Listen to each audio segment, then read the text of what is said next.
Every month, more Americans open their electric bill and face another household cost that is difficult to control. Electricity is not like groceries, where a family can switch brands. It is not like gasoline, where a driver can delay a trip. It powers the refrigerator, the lights, the air conditioning, the phone charger, the furnace fan, the home office, the medical device, and the small business.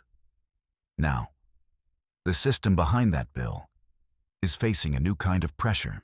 Across the United States, electricity demand is projected to reach new records in 2026 and again in 2027.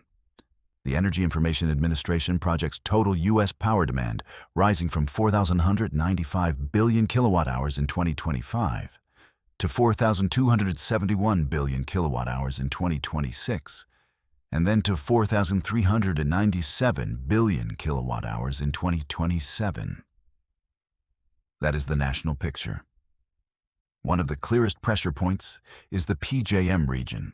PJM Interconnection manages the grid and wholesale power market across 13 states and Washington, D.C. That region serves about 67 million people.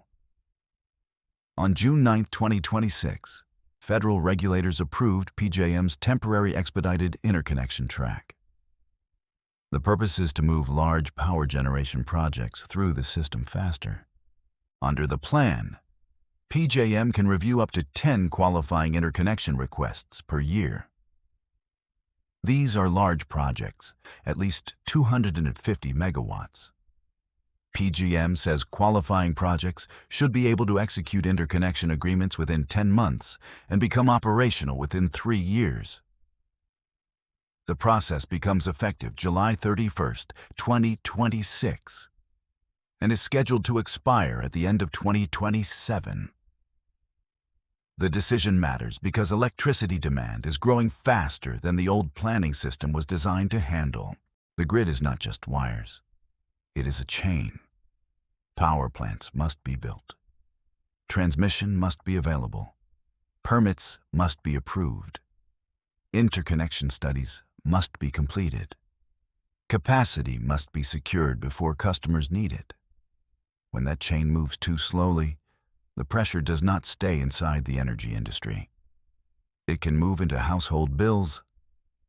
PJM's 2026 and 2027 capacity auction cleared at $329.17 per megawatt day. That price hit the approved cap.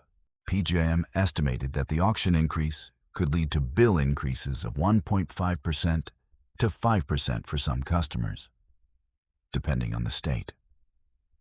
That does not mean every household pays the same amount. It does not mean capacity prices are the whole electric bill. It does show how a wholesale market issue can eventually reach regular people. The hidden story is not only that America needs more electricity, it is also about speed. Demand is moving quickly. Infrastructure moves slowly. Data centers, commercial growth, and electrification are adding pressure to a system that must remain reliable every hour of every day.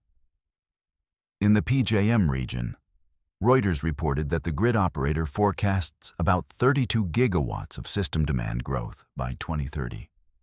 About 30 gigawatts of that is attributed to data centers. That is why the electricity story is no longer only about households using more power during summer. It is also about large new commercial loads competing for grid capacity. For ordinary families, this can feel distant. Most people do not think about interconnection queues when they turn on the air conditioner. They do not think about capacity auctions when they pay a utility bill. But those systems help determine whether enough electricity will be available, how quickly new supply can be added, and how costs are passed through. The warning signs were already visible. In January 2026, NERC warned that resource adequacy risks were increasing as demand growth accelerated. NERC also reported that long-term demand forecasts had jumped sharply, including 224 gigawatts of summer peak growth and 246 gigawatts of winter demand growth over a 10-year forecast.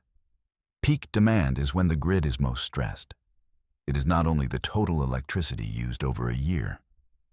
It is the maximum pressure placed on the system during the hottest afternoons, the coldest mornings, and the hours when homes, businesses, and large facilities all need power at the same time. Winter is becoming important as well. The grid cannot prepare only for summer air conditioning demand. It also has to prepare for heating loads, commercial use, and extreme seasonal stress. That is what makes the current moment different. The electricity system is being asked to serve more demand, faster, while still keeping reliability intact. PJM's fast-track process is a response to that pressure. It is not a guarantee. Projects still have to qualify. They still have to sign agreements. They still have to become operational. The timeline is still measured in months and years, not days. That uncertainty sits at the center of the story. Electricity demand is rising now. Capacity planning takes time. Households may feel the cost before they understand the reason. For middle-class Americans, this pressure arrives quietly. It arrives as another utility increase, another line item in the monthly budget, another cost stacked on top of groceries, insurance, rent, mortgage payments, car payments, and debt. A 1.5% to 5% bill increase may not sound dramatic in isolation. For households already managing several rising bills at once, it still matters. For retirees on fixed income, small utility increases matter. For small businesses, electricity is not optional. For renters, utility costs can make housing feel more expensive. For homeowners, higher power bills become part of the broader cost of maintaining a home. The government data view is clear. U.S. electricity demand is projected to keep rising. The grid operator view is also clear. PJM says new generation is needed quickly to keep up with demand. The reliability view is cautious. NERC warns that infrastructure is not keeping pace with the speed of change. There are concerns about the fast-track plan as well. Some groups have objected to PJM's approach, raising questions about fairness, cost allocation, and the treatment of other projects already waiting in the system. That does not remove the demand pressure.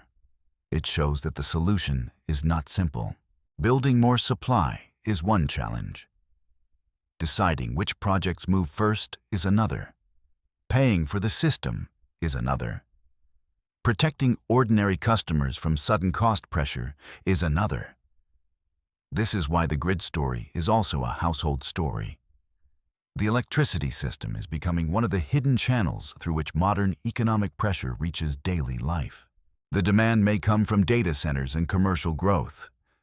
The decisions may happen at FERC, PJM, and inside wholesale power markets. The numbers may be measured in gigawatts, kilowatt hours, and megawatt days. The consequence can appear in a much simpler place. The monthly electric bill. At the current stage, FERC has approved PJM's temporary fast-track interconnection process. It begins July 31, 2026. It is scheduled to run through the end of 2027. The unresolved question is whether enough large projects can move through the process fast enough to meet rising demand. Another unresolved question is how much of the growing system cost will reach households in different states. The pressure remains because demand is still rising. The supply response is still being built, and the grid must remain reliable while both sides adjust. For ordinary Americans, the most important point is not that the grid is failing. That is not what the verified data says. The point is that the grid is racing. It is racing to add supply. It is racing to connect new projects. It is racing to keep up with data centers, commercial growth, and electrification. As that race continues, the cost pressure may not stay inside the power industry. that may reach the people who never asked for more demand, but still depend on the grid every day.